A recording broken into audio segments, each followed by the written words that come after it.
I think a lot of people, when they hear Quidditch, they think we're just sort of role-playing things that happened in the books. The first time my mom asked me about Quidditch, one day she stopped me. She said, "Daniel, Quidditch, is that where you sit around in a circle and just like pretend to fly?" "What? Yeah, like Dungeons and Dragons." "No, it's nothing like Dungeons and Dragons. It's a sport." I solemnly swear I'm up to no good. People probably think we're just like really nerdy, which we are, so I don't think that's necessarily a misconception.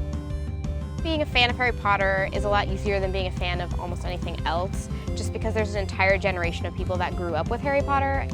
I don't even know how many times I've read them, and the fourth book is like really great because it's like falling apart, like the pages are kind of like coming out, and it's like stained with stuff.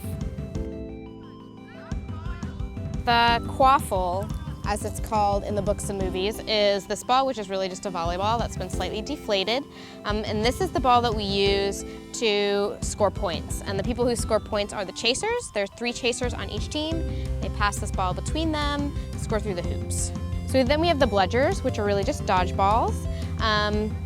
In the books and the movies, the bludgers like fly around by themselves and they just like hit people off their brooms willy-nilly. So what we do in the game is the beaters will take the bludgers and throw them at people. And if you get hit by a bludger, you have to drop any balls that you're in possession of and run back to your team's hoop and come back. It's pretty physically demanding. You do a lot of sprinting, and I think that's one thing that really surprises people who play for the first time. It's for sure a real sport, and anyone who challenges that should come play.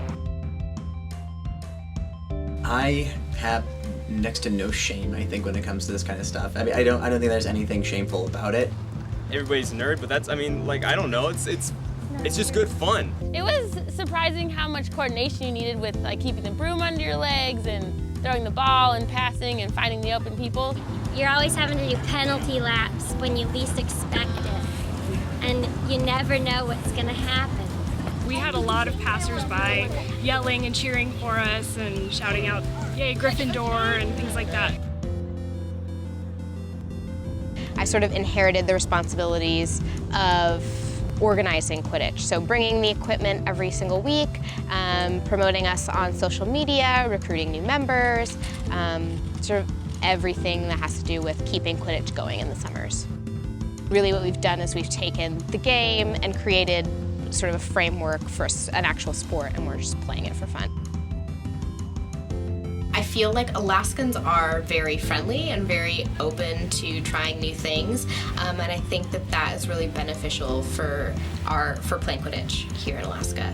I think Anchorage is a really fun town, and I think it welcomes sort of oddities like Quidditch. I think we're in Alaska and isolated together. There's a really strong sense of community. The Quidditch community has really grown, and I think it's a really vibrant one.